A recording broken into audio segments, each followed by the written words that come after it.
وفي شهامة نساء في بلادنا منقطعة النظير في التاريخ.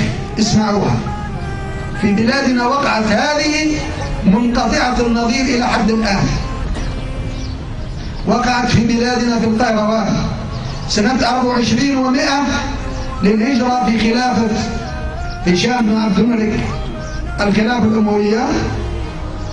تمرد البربرة وخرجوا عن حنظلة بن صفوان الكلبي الوالي على القيروان، وأرادوا استئصال أهل القيروان، فجاءوا بشحاف من الجنود من المغرب، وكانوا جيشا كثيفا يقود جيشا عكاش الصفري ويقود الجيش الآخر، وتعداده 300,000 عبد الواحد بن يزيد الهواري.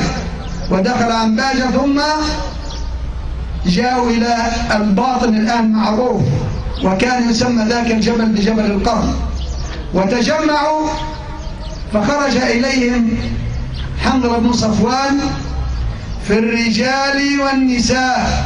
قالت النساء: لا نرضى مسبيات، إما شهيدات قتيلات أو منتصرات. وخرجت القيروانيات يعقدن الألوية ويحملن السلاح خلف الرجال، وقالوا للرجال: من عاد منكم مهزوما قتلناه. وخرجوا بالسلاح مع الرجال، والتقى الجمعان في الباطن الآن، وكانت مقتلة عظيمة جدا انتصر فيها القيروانيون والقيروانيات، وقالت القيروانيات بالسيف والرماح.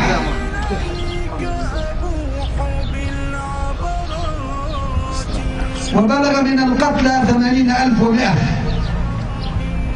من المرتدين. يقول الليث بن سعد المحدث من أقران مالك، توفى 75 و100 المصري، يقول الليث بن سعد: ما تمنيت أن أشهد إلا معركتين، معركة بدر مع النبي صلى الله عليه وسلم، ومعركة القرن في القيروان. استبسال النساء، دورهن في القتال. وكذلك المرأة مطالبة أن تدعو إلى الله بحيائها وعفتها